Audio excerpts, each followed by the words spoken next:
Shalom, selamat pagi Pak Banu ya, selamat bergabung. Selamat pagi Bu. Ya baik, kita sudah memuji Tuhan tadi lewat ujian kita bahwa Allah kita baik ya, dan rahmatnya selalu memberkati kita ya. Pagi hari ini kita akan membaca kitab Amsal. Nanti kita baca 10 ayat saja ya. Nanti saya baca 5 ayat Pak. Amsal 14, kita pembacaan kitab Amsal. Amsal 14 ayat 1 sampai 5 saya baca. Nanti Pak Surbakti Amsal 14 ayat 6 sampai 10 ya. Jadi pagi ini 10 ayat saja. Nanti kesimpulannya Pak Surbakti yang memberikan ya. Kita satukan hati kita berdoa dulu untuk firman Tuhan. Bapak di surga, terima kasih Bapak. Kalau pagi hari ini Engkau masih berkenan berbicara kepada kami. Lewat firman-Mu pagi ini Tuhan, Engkau mengurapi kami, memberkati kami, mengubah sikap hidup kami.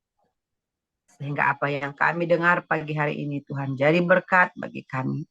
Dan juga hati Tuhan disenangkan. Berikan kami hikmat-Mu dan roh-Mu senantiasa. Sehingga kami pagi hari ini disegarkan dan dipuaskan lewat kebenaran firman Tuhan. Terima kasih Bapak yang baik, kami siap untuk mendengarkan sabda Tuhan pagi hari ini. Haleluya, amin. Ya. Amsal 14 ayat 1 sampai dengan 5. Demikian firman Tuhan. Perempuan yang bijak mendirikan rumahnya, tetapi yang bodoh meruntuhkannya dengan tangannya sendiri. Siapa berjalan dengan jujur, takut akan Tuhan. Tetapi orang yang sesat jalannya menghina Dia. Yang ketiga, di dalam mulut orang bodoh ada rotan untuk punggungnya. Tetapi orang bijak dipelihara oleh bibirnya. Yang keempat, kalau tidak ada lembu, juga tidak ada gandum. Tetapi dengan kekuatan sapi, banyaklah hasilnya. Banyaklah hasil. Yang kelima, saksi yang setia tidak berbohong. Tetapi siapa menyembur-nyemburkan kebohongan adalah saksi dusta. Ya, amin ya. Saya dari perikop ini atau dari firman Tuhan dibaca pagi hari ini, ya ini firman ini adalah firman yang mengubahkan pola pikir saya dan hidup saya. Ya, ketika saya waktu itu terpuruk, ya kami bahkan bisa dikatakan titik nol ya.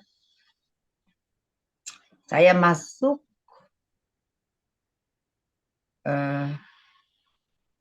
pemuritan wanita bijak. Nah, di sesi ini, inilah yang membuat saya berbalik dari titik nol itu dan terus setia mengikut Tuhan sampai hari ini. Ya, jadi yang ayat pertama tadi, perempuan yang bijak mendirikan rumahnya, tetapi yang bodoh meruntuhkannya dengan tangannya sendiri. Pagi hari ini saya diingatkan bahwa sebenarnya perempuan itu punya kekuatan yang luar biasa di dalam rumah tangga. Jadi kalau perempuan itu benar mengelola rumah tangganya, keluarganya, maka keluarga itu atau rumah tangga itu akan baik hasilnya. Tapi kalau seorang wanita dia tidak benar, tidak takut akan Tuhan, ya, maka rumah itu atau rumah tangga itu hancur, ya. Nah, jadi pada saat dikatakan seperti itu saya sadar, ya, bahwa kekuatan yang diberikan Tuhan itu ada pilihan. Mau pilih hancur atau mau pilih berhasil, ya, atau ya katakan baik gitu ya, seperti itu. Jadi pagi hari ini saya diingatkan bahwa segala sesuatu itu ya memang pilihan ada di tangan kita. Ya, termasuk wanita di sini, ya. Ternyata kita mempunyai dampak yang luar biasa sebagai istri, sebagai ibu, ya. Tuhan kasih pilihan. Kamu rumah tanggamu mau baik apa tidak. Dan di situ terlihat apakah kita bijak atau sebaliknya, atau kita dikatakan perempuan yang bodoh. Ya, saya juga terus belajar, ya. Dan lagi dikatakan ayat kedua, siapa berjalan dengan jujur takut akan Tuhan, ya. Jadi benar ada kaitannya dengan ayat yang pertama itu. Nah, pada intinya pagi hari ini Tuhan mau saya sebagai perempuan untuk lebih takut akan Tuhan lagi, untuk lebih bijak lagi. Dan ayat 4 dikatakan kalau tidak ada lembu juga tidak ada gandum. Tetapi dengan kekuatan sapi banyaklah hasil. Ya, ini saya artikan segala sesuatu harus diusahakan gitu ya. Jadi itu tadi, ini kan cerita tadi membangun rumah, mendirikan rumah, segala sesuatu itu harus ada upaya, harus ada komitmen, ya.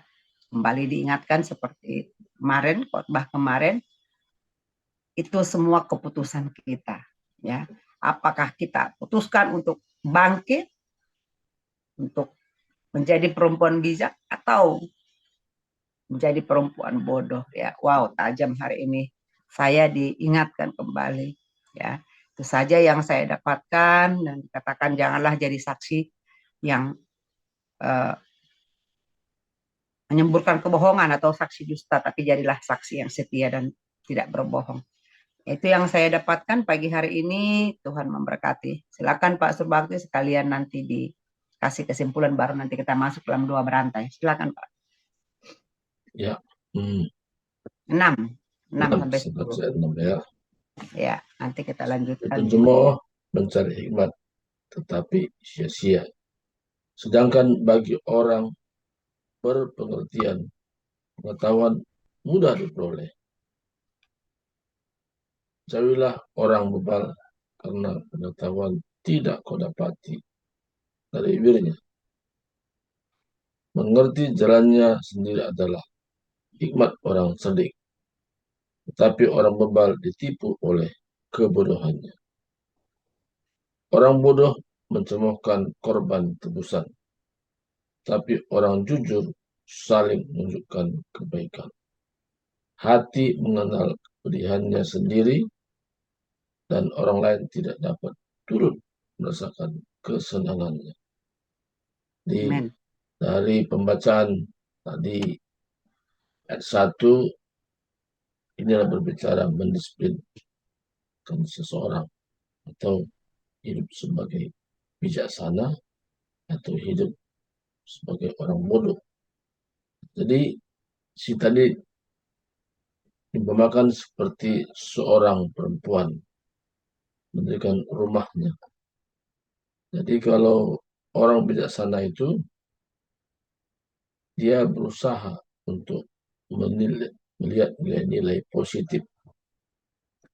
Walaupun kondisi situasi kurang menyenangkan, tapi ada usaha. Kemarin saya diskusi dengan seseorang, ya.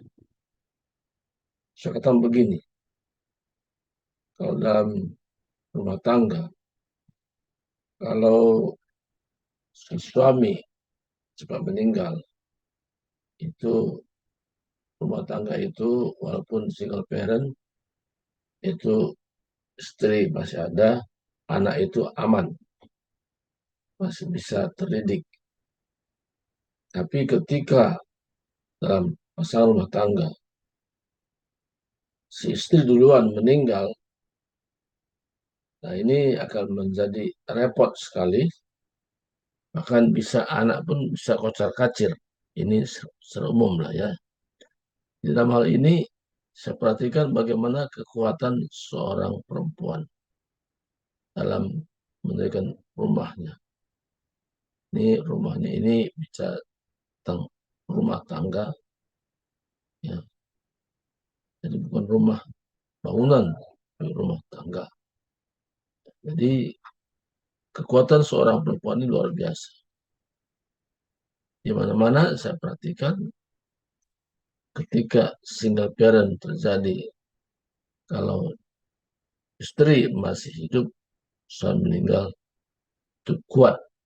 Nah, jadi kekuatan seorang perempuan itu bukan fisik ya, tapi secara rohani, bagaimana dia tetap bisa bertahan, bisa membangun rumah tangga baik. Jadi perempuan ini adalah gambaran gereja Tuhan. Kalau perempuan benar-benar melaksanakan fungsinya, dia menjadi kuat. Tapi kalau perempuan tidak menjalankan fungsinya, dia akan rubuh. Jadi fungsi peranan seorang wanita itu sangat menentukan bagaimana rumah tangga itu menjadi baik, bahkan mencapai kebahagiaan.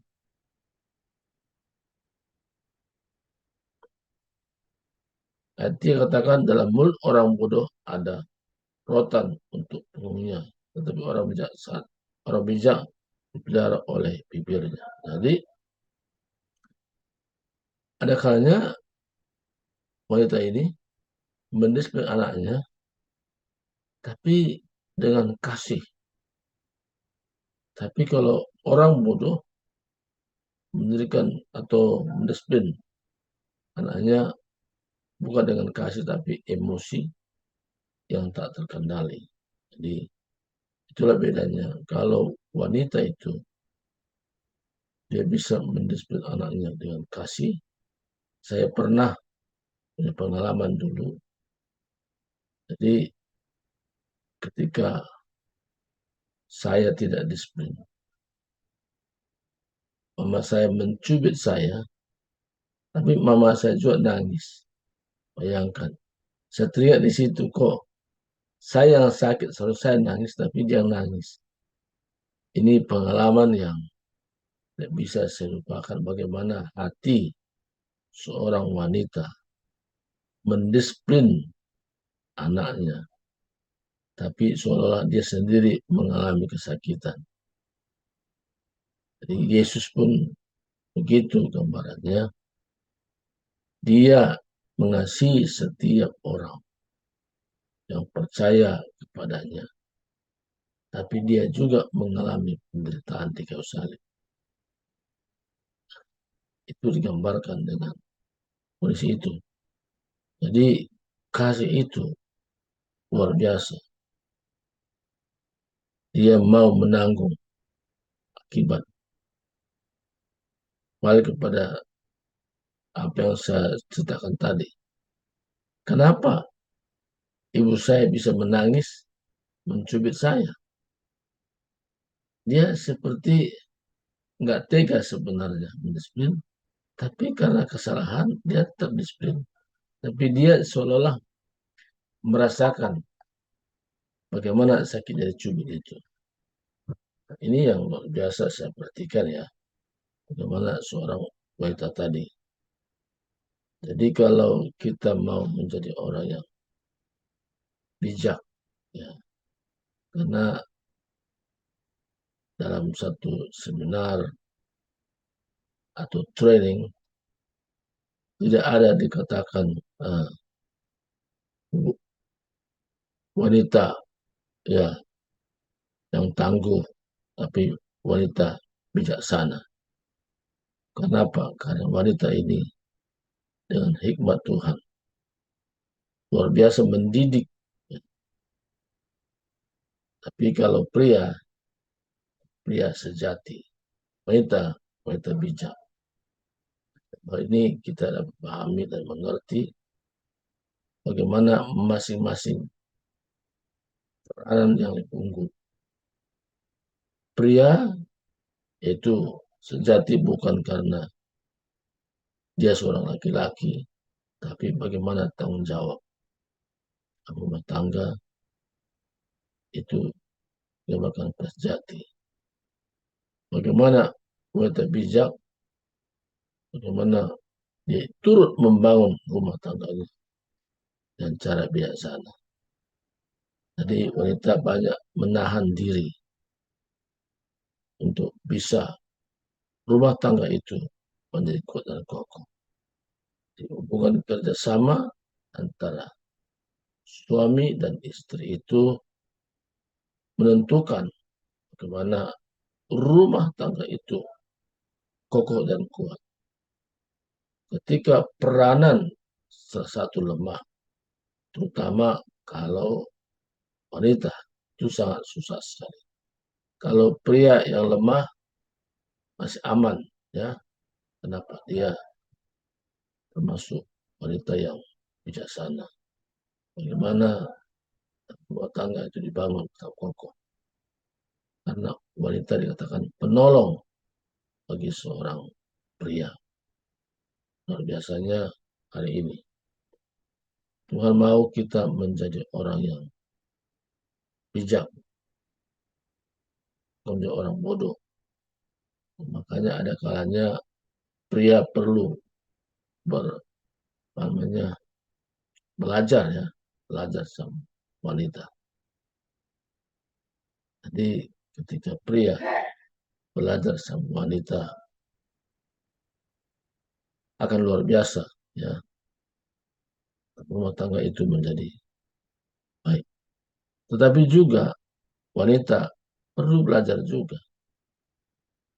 kepada pria bagaimana mengambil posisi, bagaimana dalam rumah tangga saling terkait satu dengan lain. Luar biasa. Jadi Tuhan mau kita dalam hidup ini bangun kerjasama yang baik antara pria dan wanita kalau masih utuh. Kalau tidak utuh, bersyukur Tuhan pasti memberikan kekuatan, ya. Kekuatan kepada siapa? Kepada yang masih hidup. Saya katakan tadi, seorang wanita itu dia bisa kuat. Kenapa? Karena dia memiliki kelebihan dibandingkan dengan pria. Jadi dalam hal ini, mari kita belajar sama-sama. Pria bisa juga belajar wanita, wanita juga bisa belajar sama pria, saling mengajari, ya. Ketika ada kehidupan saling dalam rumah tangga itu menjadi rumah tangga harmonis, kuat, dan tidak mudah dikoyakkan. Inilah bantuan hari ini, hanya memberkati semua.